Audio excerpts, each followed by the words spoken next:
Welcome to IMPS classes. हम लोग class 10th mathematics NCERT mathematics पढ़ रहे हैं। उसमें हम लोगों ने कई पिछले चैप्टर्स को अच्छे से पढ़ा। अब हम चैप्टर नंबर 4 द्विघात समीकरण पे आ गए हैं। द्विघात समीकरण के हमने जितने भी कॉन्सेप्ट थियरीज थे वो डिस्कस करते हुए हम प्रश्नावली 4.2 के लास्ट क्वेश्चन पे आ गए हैं। इसके पिछले वाले वीडियोस में हमने सारी चीजें अच्छे से एक्सप्लेन कर दी है, समझा दी है। प्लीज उसको आप देख सकते हैं।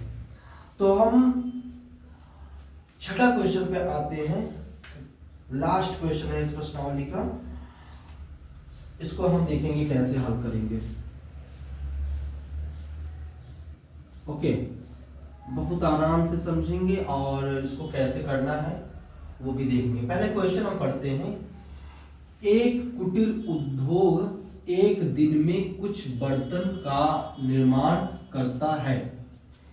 एक विशेष दिन यह देखा गया कि प्रत्येक नग की निर्माण लागत रुपए में उस दिन के निर्माण किए गए बर्तनों की संख्या के 2 गुने से 3 अधिक थी। 2 गुने से 3 अधिक थी। यदि उस दिन की कुल निर्माण लागत 90 रुपए थी तो निर्मित बर्तनों की संख्या और प्रत्येक नग की लागत ज्ञात कीजिए। यहां नग का मतलब है कि प्रत्येक बर्तन की लागत ज्ञात कीजिए। तो क्वेश्चन समझ में आ गया। क्वेश्चन ये दिया गया है कि मतलब एक फैक्ट्री है जहां बर्तन बनते हैं।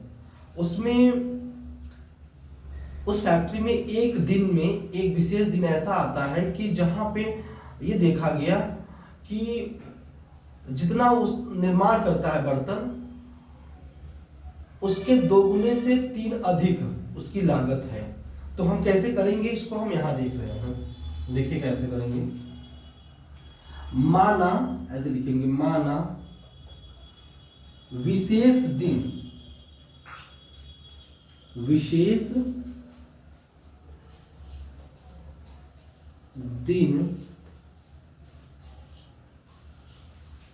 दिन को हमने ब्रैकेट में कर दिया। निर्माण किए गए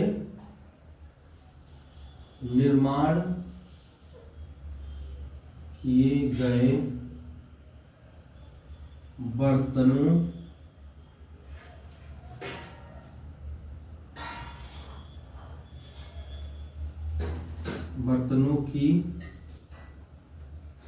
संख्या बराबर x। ठीक है, हमने मान लिया कि उस विशेष दिन निर्माण किए गए बर्तनों की संख्या x है। तो उनका लागत भी बता सकते हैं। तो नग की, या ऐसे लिख सकते हैं, प्रत्येक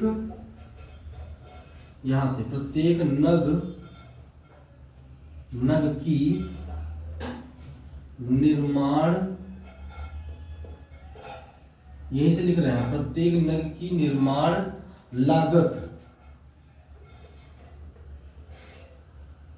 रुपए में क्या हो जाएगा, है कि 2 गुने से 3 अधिक है। मतलब 2 गुना इसका करेंगे तो 2 गुणते x से 3 अधिक है। ठीक है, यहां तक कोई प्रॉब्लम नहीं।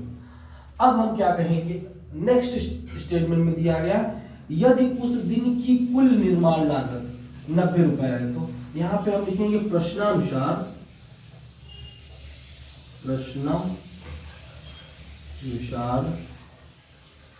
कुल निर्माण लागत बराबर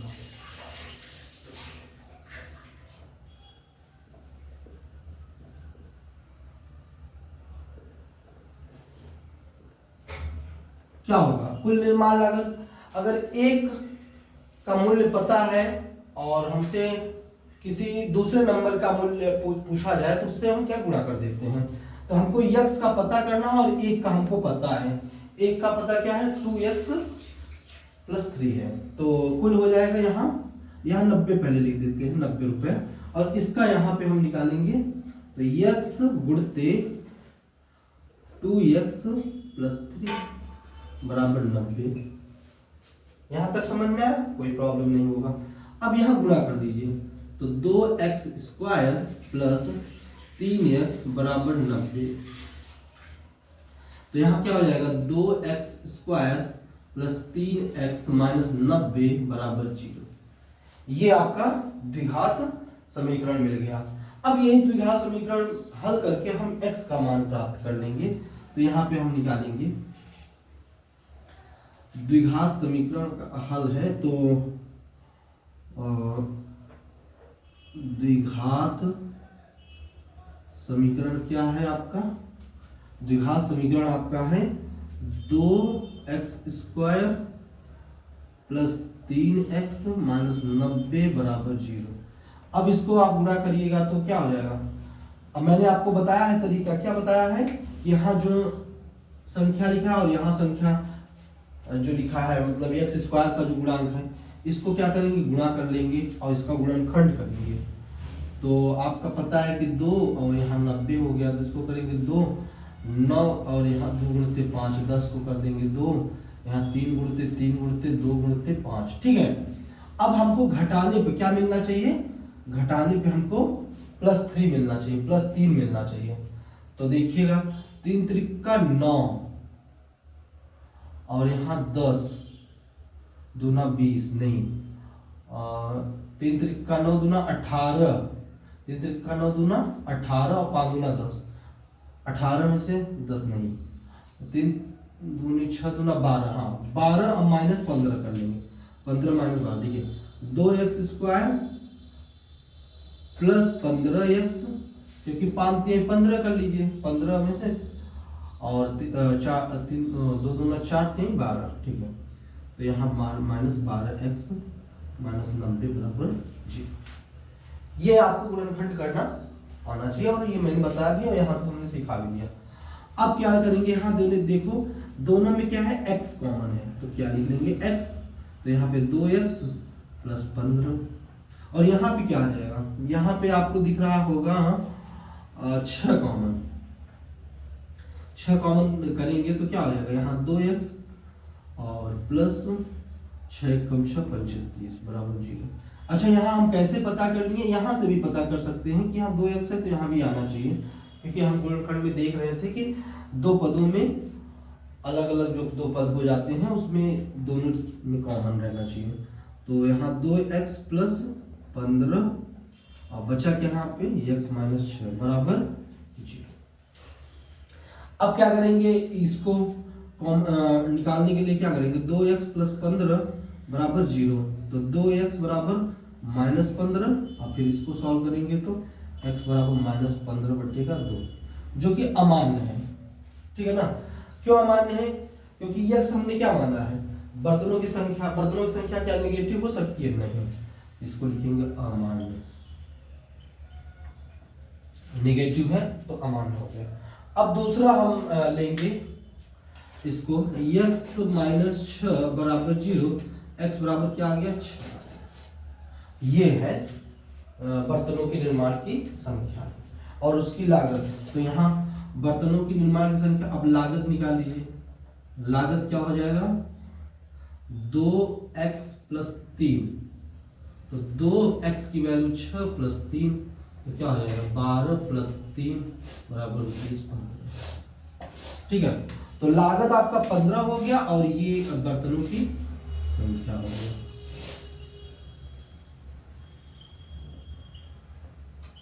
क्योंकि हमने x क्या माना है, x बर्तनों की संख्या माना है। ठीक है, तो इस तरीके से ये प्रश्न सॉल्व हो गया। अब हम आगे चलते हैं और उसमें हम कुछ थियरी और कॉन्सेप्ट बताएंगे। ओके मेरे प्यारे विद्यार्थियों, हमने अभी आपको सारे 4.2 के सारे क्वेश्चंस को सॉल्व करा दिया। आई होप आपको वो सारे क्वेश्चंस समझ में आ गए होंगे। अब हम इस चैप्टर का लास्ट कॉन्सेप्ट है और इसको अच्छे से आप समझिएगा। मैं पूरी कोशिश करूंगा कि आपको ये कॉन्सेप्ट समझ में आ जाए। अगर आपने ये कॉन्सेप्ट समझ लिया तो उसके बाद ये चैप्टर भी आप अच्छे से आपके ग्रिप में आ जाएगा। आपके जो आपका मतलब आपने जो भी अभी तक पढ़ा है वो सारी चीज़ें आपके कंट्रोल में रहेंगी। तो प्लीज़ इस कॉन्सेप्ट को ध्यान से देखिएगा। मैं पूरी कोशिश करूंगा कि इसको आसान तरीके से आपको समझाऊं, जिससे कि नेक्स्ट जो प्रश्नावली है उसको आपको सॉल्व करने में कोई प्रॉब्लम ना आए। तो इसको आप देखिएगा, मैं आपको समझाने की कोशिश करता हूँ। अभी तक हम लोगों ने मूल पढ़ा कि हम कैसे गुणनखंड विधि से द्विघात समीकरण का मूल निकालेंगे, जो कि अल्फा और बीटा था। अब हम अल्फा और बीटा कैसा होगा, उसकी प्रकृति कैसी होगी, वो वास्तविक होगा या फिर काल्पनिक नंबर संख्या आ जाएगी या फिर कैसा होगा, इसको हम पता करने के लिए श्रीधराचार्य जी ने एक फार्मूला दिया था। जो फार्मूला का कैसा था फार्मूला, कि उन्होंने कहा कि x बराबर -b plus -b square -4ac upon 2a। ठीक है, और जहां पे a b c आपको पता है कि a आपका x स्क्वायर का गुणांक है, b आपका x का गुणांक है और c एक अचर राशि है। और इसमें ये तो इक्वेशन में ही आपको दिया गया है। तो वही चीज हम आपको समझाने की कोशिश करेंगे। तो देखिए इसमें क्या है कि मूलों की प्रकृति हमको बतानी है। तो अगर हमारा समीकरण क्या है कि ax स्क्वायर, समीकरण हमारा क्या है ax square b plus B X plus C बराबर 0 के मूल, ये इसको श्रीधराचार्य सूत्र भी कहते हैं। तो श्रीधराचार्य ने एक सूत्र बनाया, एक इक्वेशन बनाया कि कहा कि आप x बराबर -b, क्या है -b plus -b plus minus करनी में b स्क्वायर माइनस 4ac बटे 2a है। अब जहां b क्या है x का गुणांक, ठीक है, a क्या है x स्क्वायर का गुणांक और c क्या है ये अचर राशि कांस्टेंट, और बटे का 2a यहां से ले लिए। तो अगर अभी जो हम गुणनखंड विधि से कर रहे थे, अगर वो जितने भी गुणांक हैं यहाँ पे अगर आपने पुट कर दिया तो डायरेक्ट आपको आंसर मिल जाएगा। ठीक है, तो ये बहुत ही बेहतरीन, मतलब एक तरह से कह सकते हैं बड़ी इंपॉर्टेंट फार्मूला है, जिससे हम डायरेक्ट मूल प्राप्त कर सकते हैं द्विघात समीकरण का। तो अब हम इसमें 3 केसेस के बारे में देखेंगे। 3 केसेस बारे में, पहला क्या है कि अगर हमारा ये जो रूट के अंदर है, जो ये करनी के अंदर है, अगर ये 0 से बड़ा आता है, तो 0 से बड़ा आता है तो 2 भिन्न वास्तविक संख्याएं होंगी। अगर ये 0 के बराबर आ जाता है तो 2 बराबर वास्तविक संख्याएं होंगी। और अगर ये 0 से छोटा हो जाता है तो ये काल्पनिक संख्या आ जाएगी, अंदर निगेटिव में आ जाएगा। और रूट के अंदर या करनी के अंदर अगर कोई भी संख्या ऋणात्मक है तो उसका हम मूल नहीं प्राप्त कर सकते, उसका रूट्स नहीं प्राप्त कर पाएंगे। ठीक है, उसका करनी के बाहर वो आ नहीं पाएगा, निगेटिव नंबर है, इसलिए वो फिर उसका कोई भी वास्तविक मूल नहीं होगा। तो आपको ध्यान से यहां देखना है। तो पहला केस है कि यदि बी स्क्वायर, ये जो इसको कहा जाता, ये देखिए ये बी स्क्वायर -4ac, ये अगर 0 से बड़ा है तो क्या होगा, 2 भिन्न मतलब हो गया अलग अलग आपको वास्तविक मूल प्राप्त होंगे। एक वास्तविक मूल्य हो जाएगा -b, हमने देखिए प्लस माइनस लिखा हुआ है, इसका मतलब एक बार प्लस ले लेंगे, √b square -4ac upon 2a, और यहाँ बीटा बराबर भी -b minus √b square -4ac upon 2a हो जाएगा। ठीक है, तो ये आपके 2 मूल प्राप्त हो जाते हैं। केस दूसरे में क्या आ जाता है कि यदि b स्क्वायर -4ac बराबर 0 है तो क्या हो जाएगा, अगर ये 0 हो जाएगा ये वाला टर्म, तो क्या हो जाएगा -b अपॉन 2a। ठीक है, और फिर बीटा भी -b अपॉन 2a होगा। तो यहां से आपको दिख रहा है कि ये दोनों एक ही चीज है, तो इसका मतलब क्या होगा, दो बराबर वास्तविक मूल प्राप्त होगा।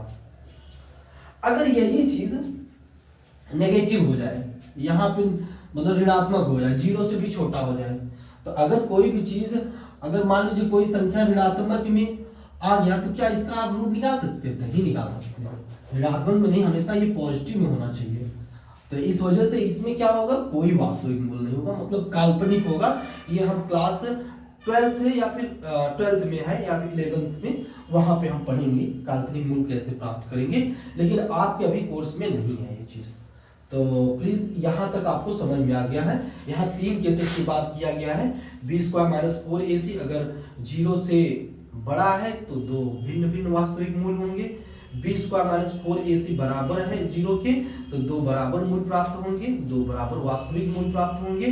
अगर b² - 4ac 0 से छोटा है तो उसमें कोई भी वास्तविक मूल प्राप्त नहीं होगा। तो आई थिंक ये तीनों केसेस समझ में आ गए होंगे। बहुत इंपॉर्टेंट केसेस हैं, इस वजह से हमने इसको बहुत मतलब क्लियर तरीके से लिखने की कोशिश किया। इसको आप भी बार बार लिखेंगे और प्रैक्टिस करेंगे तो अच्छी समझ में आएगा। अब आता है, आपने ये चीज देख लिया होगा कि सारी कहानी इसमें b² - 4ac पे निर्भर करती है कि अगर b² - 4ac ये 0 के बराबर है या 0 से छोटा है या 0 से बड़ा है, उसी पे निर्भर करता है कि कैसे मूल हमको प्राप्त होंगे। तो हम मैथमेटिशियन ने एक तरीका निकाल लिया कि चलो हम क्यों बेवजह ये सब निकालने की कोशिश करेंगे, हम सीधा देख लेंगे कि b² - 4ac क्या है। तो कहने का मतलब कि इसी चीज को, ये b² - 4ac को विविक्तकर बोलते हैं या फिर डिस्क्रिमिनेंट बोलते हैं। क्या बोलते हैं? विविक्तकर या फिर डिस्क्रिमिनेंट। इसको हम d से डिनोट करते हैं, d से हम दिखाते हैं। तो d बराबर क्या है, b² - 4ac। ये द्विघात समीकरण का क्या है, d बराबर क्या है, b² - 4ac। ये हमने अभी बताया, ये द्विघात समीकरण का विविक्तकर कहलाता है।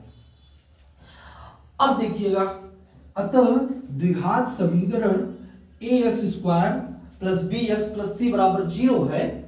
तो इसमें 3 केसेस वही आ गए कि यदि डिस्क्रिमिनेंट या विविक्तकर b² - 4ac 0 से बड़ा होगा तो दो भिन्न वास्तविक संख्याएं, दो भिन्न वास्तविक मूल प्राप्त होंगे, मूल होते हैं। अब नेक्स्ट, पहला केस समझ में आ गया। दूसरा केस, यदि डिस्क्रिमिनेंट मींस कि b² - 4ac 0 के बराबर हो गए, तो अभी हमने आपको समझाया था कि दो बराबर वास्तविक मूल प्राप्त होंगे। तो यहाँ भी लिखा है दो बराबर वास्तविक मूल प्राप्त होंगे। और तीसरा केस यही है कि यदि डिस्क्रिमिनेंट b² - 4ac 0 से छोटा हो गया तो कोई भी वास्तविक मूल नहीं। तो आई होप ये जितनी भी हमने कॉन्सेप्ट आपको बताया आपको समझ में आ गया होगा। तो कहने का मतलब है कि आप बार बार इसको रिवाइज करिए और इस कॉन्सेप्ट को नोट डाउन कर लीजिए। और ओके, थैंक